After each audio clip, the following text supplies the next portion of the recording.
On va lire dans les psaumes, le chapitre 63.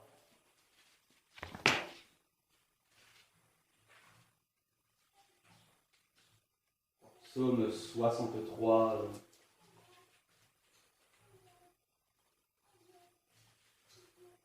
Psaume 63, verset 1 jusqu'au verset 9. Psaume de David, lorsqu'il était dans le désert de Juda. Ô Dieu, tu es mon Dieu, je te cherche. Mon âme a soif de toi, mon corps soupire après toi. Dans une terre aride et desséchée, sans eau. Ainsi je te contente dans le sanctuaire, pour voir ta puissance et ta gloire, car ta bonté vaut mieux que la vie. Mes lèvres célèbrent tes louanges. Je te bénirai donc toute ma vie. J'élèverai mes mains en ton nom. Mon âme sera rassasiée comme de mes gras et succulents. Et avec des cris de joie sur les lèvres, ma bouche te célébrera. Parce que je pense à toi sur ma couche, je médite sur toi pendant les veilles de la nuit. Car tu es mon secours, et je suis dans l'allégresse à l'ombre de tes ailes. Mon âme est attachée à toi, ta droite me soutient. Amen. Alors dans ce passage, il est question de David qui cherche Dieu. Et aujourd'hui, je vais parler du fait de développer un appétit pour Dieu. Je vais parler d'un sujet que j'aborde pas très souvent les psaumes, et j'ai trouvé ce psaume très intéressant parce que c'est vraiment un psaume qui montre ce que c'est que d'expérimenter Dieu dans sa vie. Et c'est ça qui fait la différence avec toutes les autres religions. Le fait d'expérimenter le vrai Dieu. Il y a toutes sortes de religions qui prennent de l'essor, donc l'islam, le bouddhisme, etc. Mais la différence avec le christianisme, c'est donc cette présence de Dieu, et surtout notre Seigneur Jésus-Christ, bien sûr. Alors le psaume parle de David qui cherche Dieu lorsqu'il est dans le désert. Et alors, il y a des gens qui se demandent comment expérimenter Dieu, comment expérimenter sa présence, comment expérimenter sa puissance aussi, et comment expérimenter l'abondance de la présence de Dieu dans ma vie. Et il y a des gens, lorsqu'ils voient donc, les expériences de la Bible, lorsqu'ils voient Moïse avec le buisson ardent, ou alors Élie et donc, qui prie, qui fait tomber la pluie, ils voient ces grosses expériences, ils se demandent mais comment est-ce que je peux expérimenter cette présence, cette puissance de Dieu dans ma vie comme ces gens. C'est un peu dur parce que c'est un peu comme si on voyait, c'est un peu comme si on voyait le dessin sur la boîte, et vous ouvrez la boîte, il y a le puzzle, et donc il faut reconstruire le puzzle, mais vous ne savez pas comment faire. Et donc vous êtes découragé parce que vous voyez le beau dessin sur la boîte du puzzle, et vous êtes avec les pièces du puzzle et vous dites, mais alors comment est-ce que je vais faire? Et parfois notre vie c'est comme un puzzle, on ne sait pas trop comment on va mettre les pièces ensemble. Et alors, on est découragé lorsqu'on voit ça, mais il faut se dire aussi que chaque personne de Dieu a aussi son chemin dans la construction du puzzle. Et Dieu nous accompagne là-dedans. On est tous en train de passer sous la main de Dieu qui est en train donc de mettre les pièces ensemble dans nos vies. Lorsqu'on crée quelque chose, lorsqu'on crée une statue, au départ c'est un vulgaire bloc, notre vie c'est un peu comme ça, hein, comme un bloc qu'on taille. Alors, il y a quelques semaines, je parlais du fait que, pour beaucoup de gens,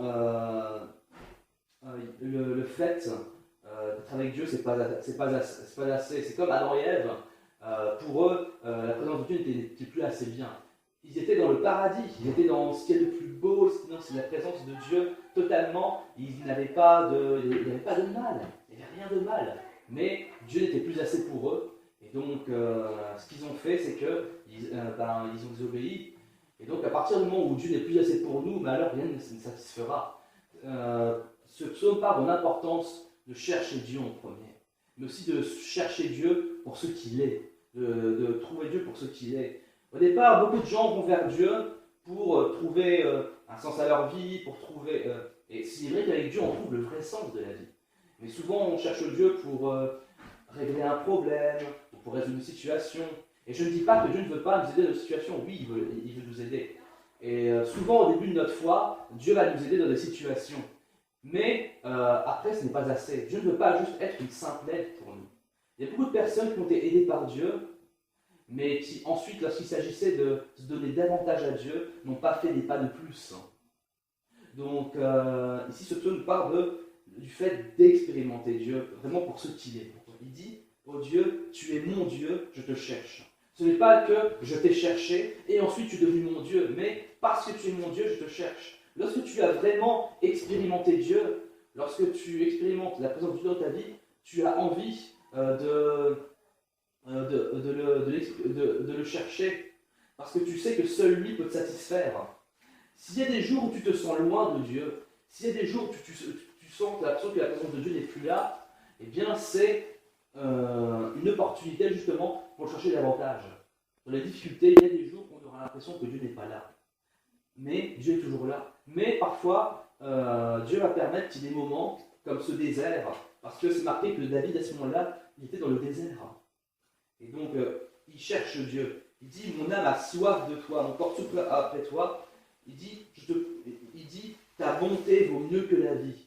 Et c'est là la différence qu'il y a entre ceux qui cherchent Dieu pour obtenir quelque chose et ceux qui cherchent Dieu pour ce qu'il est. Il dit, ta bonté vaut mieux que la vie. Dans d'autres traductions, c'est marqué, ton amour vaut mieux que la vie. En anglais, il dit, ton amour vaut mieux que la vie. Parce que cela dit, l'amour et la bonté se rejoignent, il est vrai. Mais ici, David, il confesse le fait qu'il veut chercher Dieu avant tout. Et donc, on a tous nos sujets de prière, on a tous des listes de prières, certainement, peut-être. Et je ne dis pas qu'il ne faut pas en avoir, c'est important d'avoir des sujets de prière. Je veux dire, le Seigneur nous a montré la prière de notre Père. Et dans cette prière, il y a un moment marqué, donne-nous notre pain quotidien. Donc, bien sûr que Dieu s'intéresse à nos besoins, bien sûr. Bien sûr que Dieu veut nous écouter dans nos prières. Mais est-ce que parfois on prie juste pour obtenir juste plus de présence de Dieu dans nos vies? Est-ce qu'on prie pour ça? Est-ce qu'on prie pour se rapprocher davantage de Dieu, pour expérimenter Dieu pour ce qu'il est? C'est comme ça qu'on expérimente vraiment sa présence. Nous devons vraiment développer un appétit pour Dieu. Sinon, Dieu ne devient qu'un génie d'alors magique. Si on ne peut pas expérimenter la présence de Dieu et juste la main de Dieu qui pourvoit, dans ce cas-là, Dieu pour nous, c'est juste un pourvoyeur de plus, un fournisseur de plus. Il y a beaucoup d'églises qui s'arrêtent au fait de prêcher ce que Dieu donne. Bien sûr que Dieu veut lui donner, mais Dieu veut aussi qu'on expérimente sa présence. Et aussi, il y a des jours où Dieu veut qu'on se pose et qu'on arrête 2 secondes de s'affoler, de s'affairer à gauche à droite, et de passer du temps dans sa présence. Il y a quelques semaines, je vais parler de Marie et Marthe. Je ne vais pas en rabâcher à nouveau aujourd'hui, mais Marie et Marthe, Marie était assise au pied du Seigneur, et Marthe s'est fait beaucoup de choses. Elle disait, et Seigneur, ne vois-tu pas que je suis occupée au soins domestique? Dis à ma soeur de m'aider. Mais Jésus lui dit, Marthe, tu t'inquiètes pour beaucoup de choses. Marie a choisi la bonne part qui ne sera pas ôtée. Donc, avant de s'inquiéter pour des choses dont on a besoin, des choses qu'on veut, des choses qu'on veut demander à Dieu, Dieu veut qu'on passe un temps avec lui.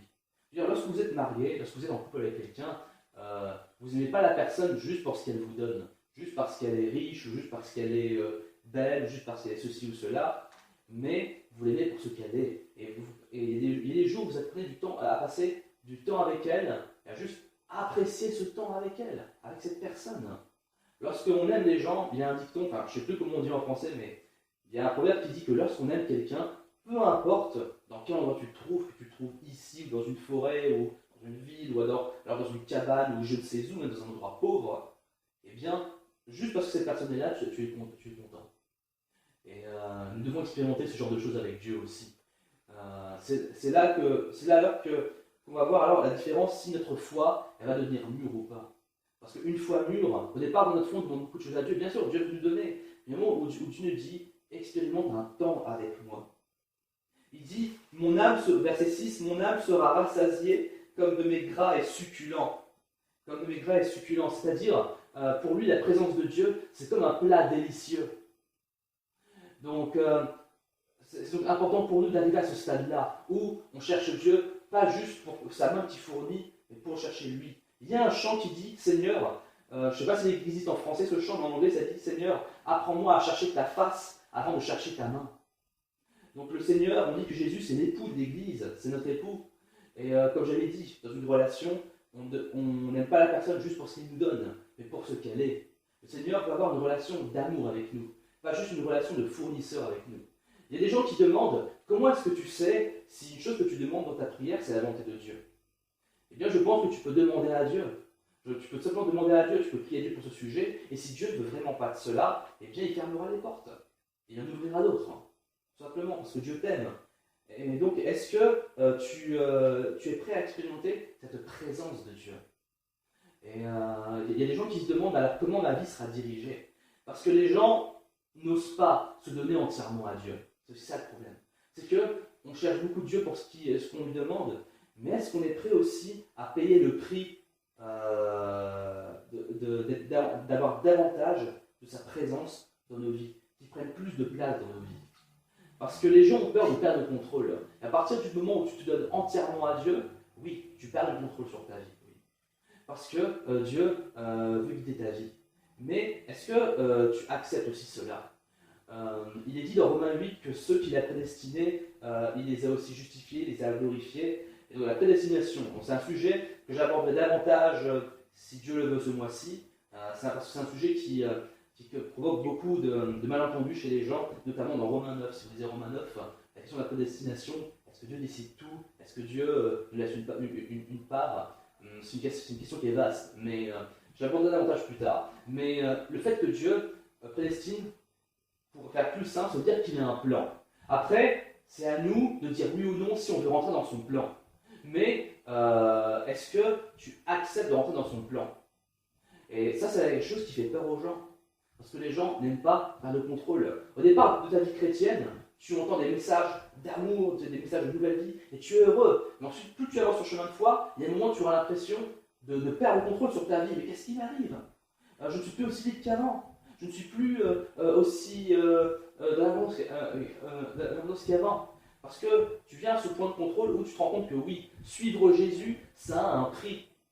Jésus lui dit même dans Luc chapitre 9 que celui qui regarde en arrière n'est pas propre au royaume de Dieu. Parce que celui qui veut être son disciple, il doit prendre la croix. Donc, si tu veux suivre Jésus, oui, il faut prendre la croix pour lui-même la porter. Comme il est dit dans Romains 8, j'aimerais qu'on lise Romains 8.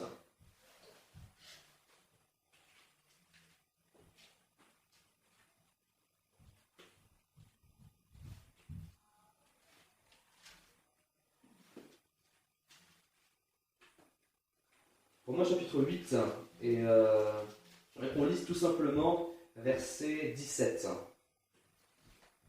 Or, si nous sommes enfants de Dieu, nous sommes aussi héritiers, héritiers de Dieu et co-héritiers de Christ. Si toutefois nous souffrons avec lui, afin d'être glorifiés avec lui. Amen. Donc, il dit, donc, nous sommes enfants de Dieu et co-héritiers de Christ. Si toutefois nous souffrons avec lui, afin d'être glorifiés avec lui. Donc oui, nous souffrons avec Christ, qui a porté la croix. Et donc, il y a des gens qui se demandent alors comment Dieu va diriger ma vie. Il y a deux extrêmes. Il y a ceux qui pensent que Dieu décide de tout, absolument tout. Dans ce cas-là, tu deviens cynique et tu deviens négatif parce que ça veut dire que peu importe ce que tu fais, ça n'a aucun impact. Et c'est la position ultra-calviniste des gens. C'est la position qui pense que Dieu choisit qui va le suivre et qui ne va pas le suivre. Mais dans ce cas-là, pourquoi évangéliser? Et où est l'amour de Dieu aussi? Calvin, il a fait une erreur, mais il faut aussi un peu comprendre. Enfin, le contexte dans lequel il évoluait, c'est qu'il évoluait dans une société où l'homme et ses pensées commençaient à prendre davantage de part. Et Calvin, il voulait vraiment faire revenir la souveraineté de Dieu. Il a fait de bonnes choses, mais il a fait une erreur. Il était un peu trop loin dans cette question de la prédestination. Il pense que Dieu, c'est lui qui décide qui va le suivre et qui ne va pas le suivre. Parce que là, où est l'amour de Dieu alors? La Bible dit clairement que Dieu veut que tout soit sauvé. Mais après, on a ce choix de le suivre ou pas. Mais après, c'est là qu'il y a un autre extrême. Il y a des gens qui ont trop peur de faire des mauvais choix dans leur vie. Il y a des gens qui ont peur de faire des mauvais choix dans leur vie parce qu'ils pensent que comme Dieu leur donne un libre arbitre, eh bien, ils pensent que s'ils se plantent, c'est la fin. La vérité, c'est que même tes erreurs, Dieu peut les changer en bien. Nous connaissons l'histoire de Joseph. Joseph, il était vendu par ses frères. Ses frères ont péché. Ses frères, ils n'ont pas fait la volonté de Dieu. Dieu n'a pas dit aux frères de Joseph, allez, vendez-le. Non. Mais toutefois, Dieu n'est pas limité par le péché des hommes. C'est-à-dire que même s'ils ont péché, eh ben, Dieu a utilisé donc ce péché des frères de Joseph pour ensuite, plus tard, glorifier Joseph. Glorifier.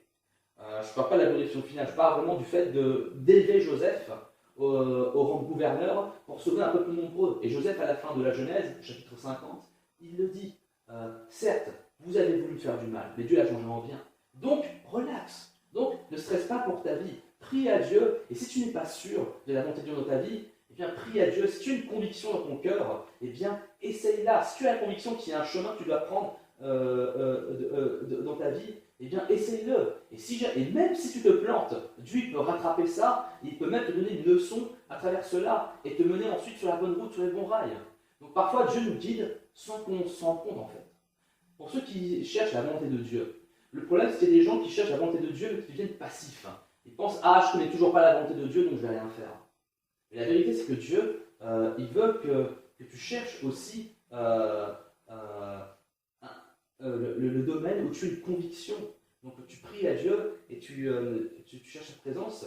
Et si une chose que tu veux essayer, eh bien essaye-la. Et Dieu guidera là-dedans. Tu dois toujours partir du principe que Dieu t'aime. Et que par conséquent, s'il t'aime, il ne permettra pas que tu ailles sur le chemin de la perdition. Il ne permettra pas que tu ailles sur le chemin de la ruine. Donc prie, cherche Dieu quand tu poses une question par rapport à ta vie. Et si tu penses que Dieu ne te dit rien, eh bien, n'attends pas d'entendre une grosse voix qui va te parler. Mais si une direction qui t'intéresse, que tu n'entends pas la voix de Dieu par rapport à ça, eh bien, essaye quand même. Parce que souvent, beaucoup de personnes qui servent Dieu aujourd'hui, beaucoup de pasteurs ou même des gens qui ne sont pas forcément pasteurs, mais qui servent dans un autre ministère ou dans d'autres domaines que Dieu leur a donné, eh bien, ils n'ont pas forcément attendu que Dieu leur parle d'une manière super révélatoire, super miraculeuse.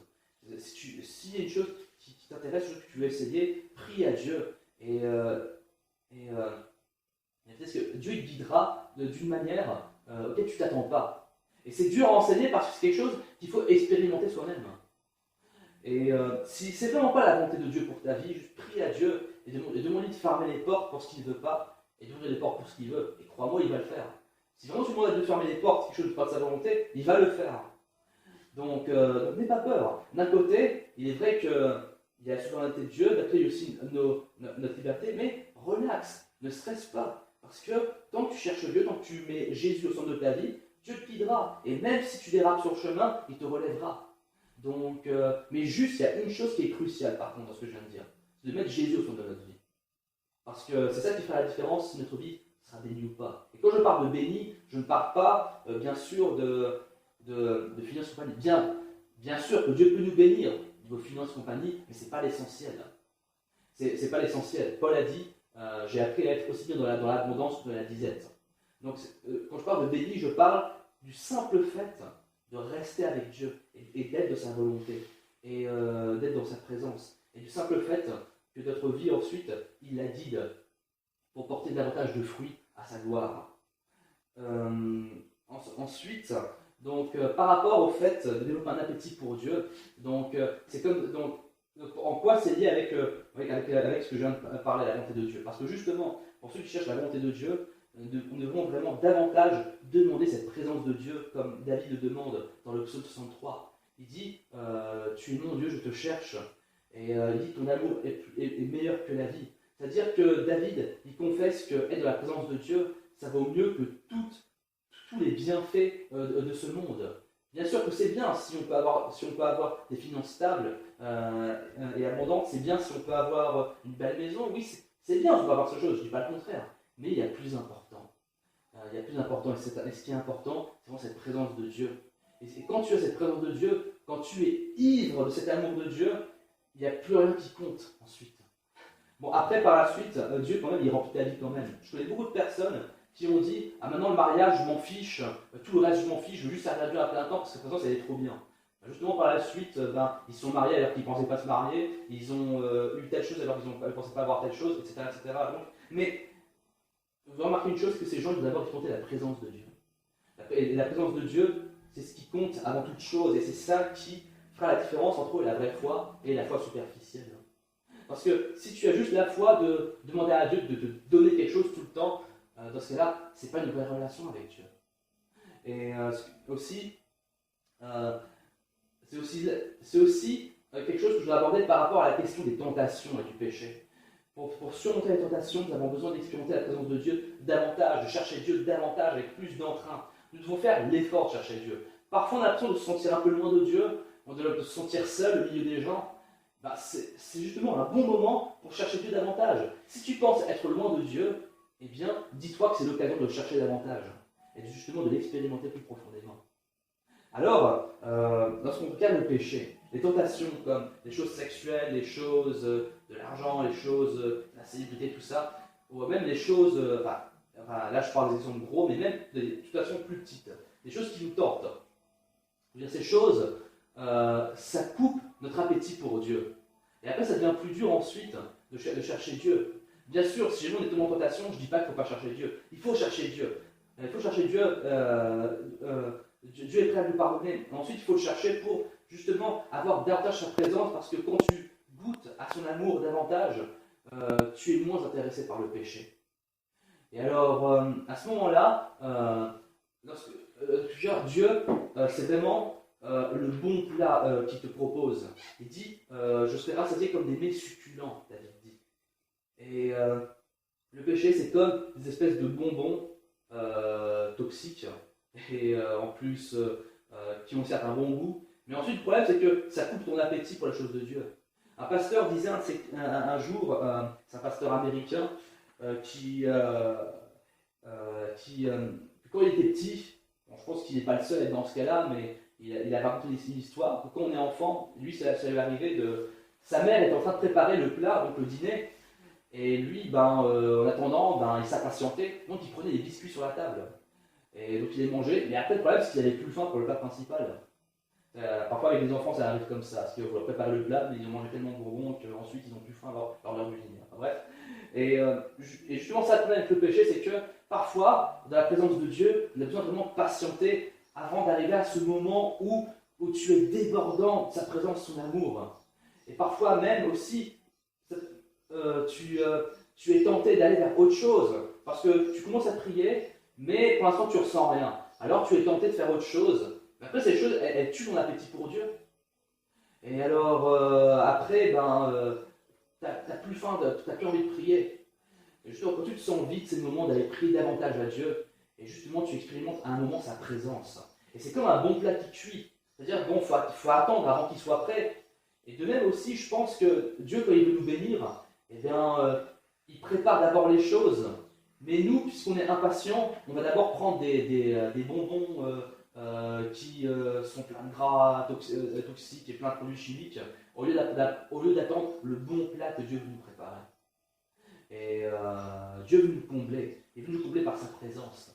Et il dit, donc ton amour vaut mieux que la vie, ce qui veut dire que lorsque tu désires Dieu au-dessus de tout, c'est là que ta vie, elle devient vraiment dans la paix, dans la vraie paix, dans la vraie joie.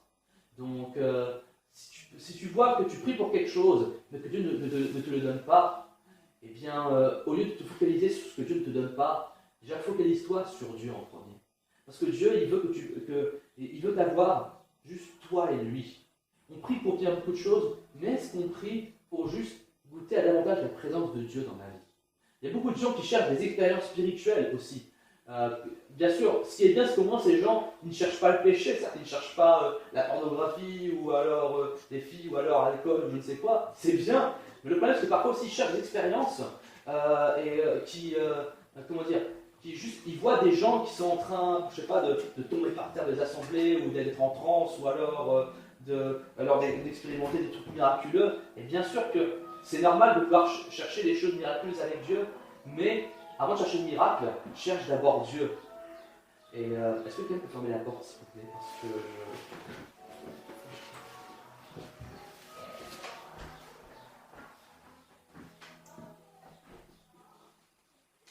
Merci.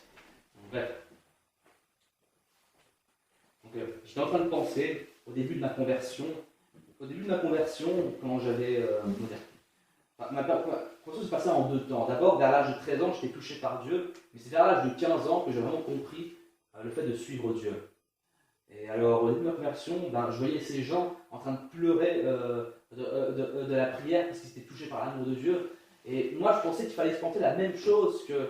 Mais en fait, j'ai remarqué une chose, c'est que oui, ça m'est arrivé de pleurer la présence de Dieu, mais après, même dans les moments où je reçois la présence de Dieu, je ne pleure pas toujours. Parce que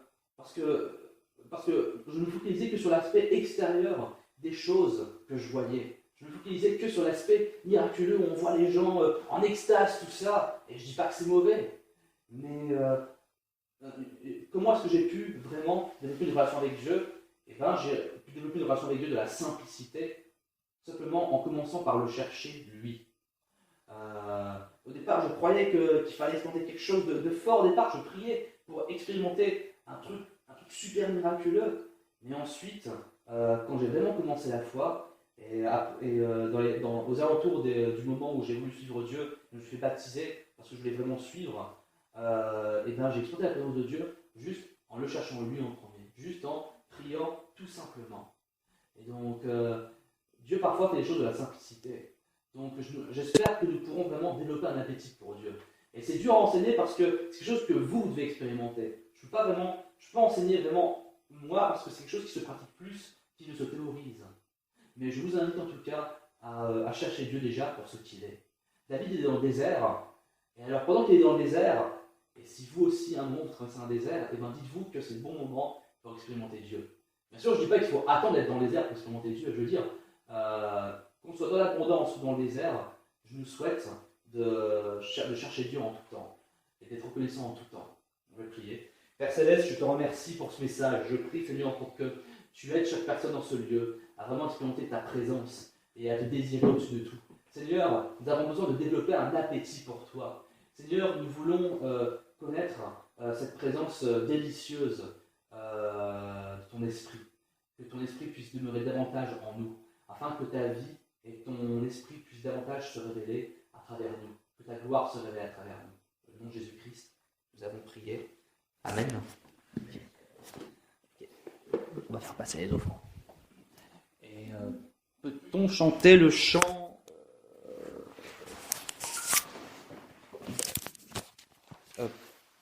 page 7, Jésus sur le centre.